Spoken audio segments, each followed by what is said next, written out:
இந்த நல்ல நாளிலும் தேவனுடைய சமூகத்திலிருந்து கர்த்தருடைய வார்த்தையை நிதானமாக தியானிப்பதற்கு தேவன் கொடுத்திருக்கிறதான நல்ல கிருபைகளுக்காக என் தேவனுக்கு நன்றி செலுத்துகிறேன்.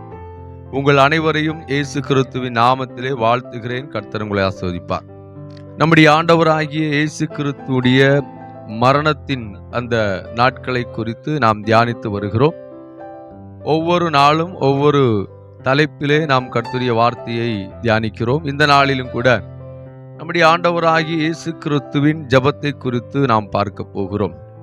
நம்முடைய ஆண்டவராகிய இயேசு கிறிஸ்து சிலுவையில் மரிப்பதற்கு முன்பதாக ராபோஜனம் எடுத்த பின்பு கெத்செமனே தோட்டத்திற்கு போய் அங்கே தம்முடைய சீசர்களோடு கூட இருந்து அதற்கு பின்பதாக அவர் தனித்து ஒரு இடத்திலே இருந்து ஜெபித்ததாக வேதாகமத்திலே எழுதப்பட்டிருக்கிறது.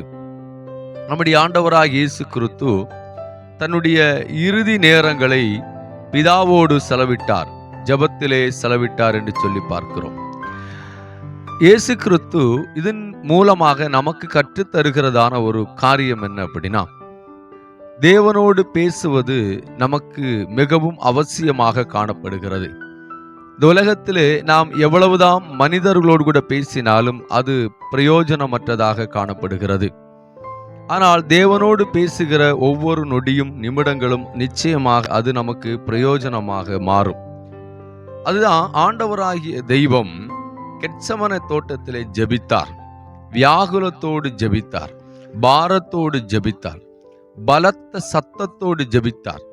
அவருடைய இரத்தம் அங்கே வியர்வையாக விழுந்ததாக வேதத்திலே நாம் பார்க்கிறோம். அந்த அளவுக்கு அவர் பாரமுள்ளவராக காணப்பட்டார் என்பதை இந்த வார்த்தையில் இருந்து புரிந்து கொள்ள முடிகிறது. பாருங்க, இயேசு கிறிஸ்து எதற்காக ஜெபித்தார்?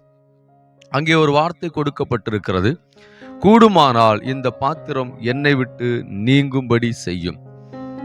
ஆண்டவராகிய இயேசு கிறிஸ்து ஜெபித்தது இந்த பாத்திரம் நீங்கும்படியாக அல்ல, ஆனால் அந்த சூழ்நிலையும் அதிலே வருகிறதான அந்த பாடுகளுமானது அவரை அப்படி ஜெபிக்கும்படியாக தூண்டினது.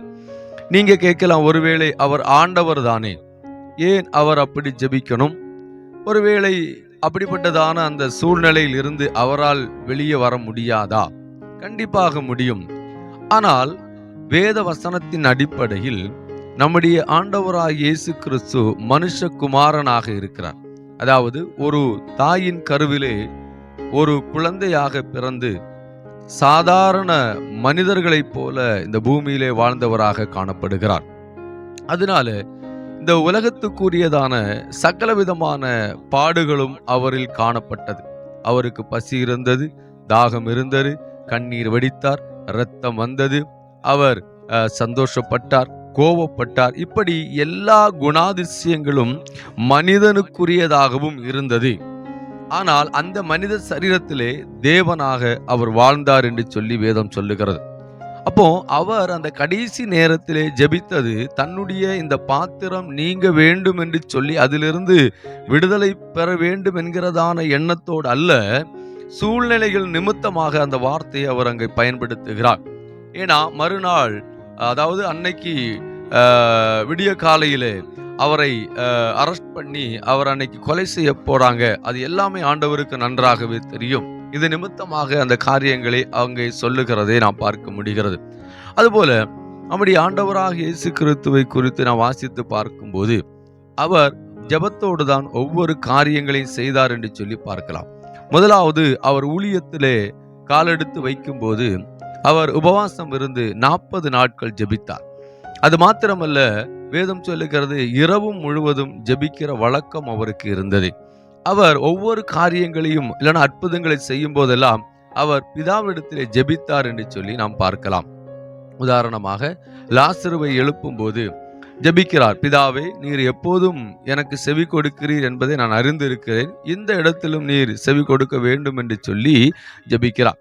இப்படி ஜெபிக்கிறதான ஒரு அனுபவம் ஆண்டவர் ஆகிய நம்முடைய தெய்வத்துக்கு இருந்தது.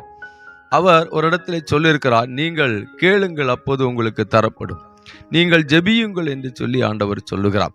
ஜெபிப்பது நம்முடைய வாழ்க்கையிலே மிகவும் அவசியமாக காணப்படுகிறது. ஒவ்வொரு தேவ மனிதனும் கண்டிப்பாக ஜெபிக்க வேண்டும்.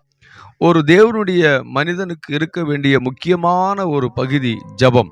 ஜெபம் என்பது நம்முடைய வாழ்க்கையின் ஒரு முக்கிய அம்சமாக மாற வேண்டும். ஏனென்றால் நம்முடைய ஆண்டவராகிய இயேசு கிறிஸ்து ஜெபித்தார். அவருடைய இறுதி வேளை வரைக்கும் ஜெபித்தார். உதாரணமாக அவர் சிலுவையிலே தொங்கின போதும் ஜெபித்தார். எப்படி ஜெபித்தார்? ஆண்டவரே, இவர்களை மன்னியும், இவர்கள் தாங்கள் செய்வது இன்னதென்று அறியாமல் செய்கிறார்கள் என்று சொல்லி நமக்காக விண்ணப்பம் பண்ணினார். யோவான் எழுதின சுவிசேஷம் 17ஆம் அதிகாரத்தை வாசித்து பார்க்கும்போது தம்முடைய சீசர்களுக்காக ஜெபித்தார். ஜெபிக்கிற வழக்கமுள்ளவராக அவர் காணப்படுகிறார். கெத்சமனே தோட்டத்திலே இயேசு கிறிஸ்து ஜெபிக்கிறார். காரணம் என்ன? மறுநாள் அவர் படப்போகிற பாடுகளின் அந்த வேதனையை அவர் அந்த இடத்திலே உணர்ந்தவராக, அதிலே அவர் பிடித்து நிற்கும்படியாக, அந்த இடத்திலே பலனுள்ளவர்களாய் நிற்கும்படியாக தம்மை பிதாவுடைய கரங்களிலே ஒப்பு கொடுக்கிறதை இங்கே பார்க்க முடிகிறது. இந்த வார்த்தையானது உங்களுக்கும் எனக்கும் ஒரு ஜெப ஆவியை ஊற்றட்டும் என்று சொல்லி கர்த்தருடைய வார்த்தையை இந்த இடத்துல நிறுத்தி தேவனுடைய சமூகத்திலே தாழ்கிறேன். கர்த்தர் உங்களை ஆசீர்வதிப்பார். God bless you.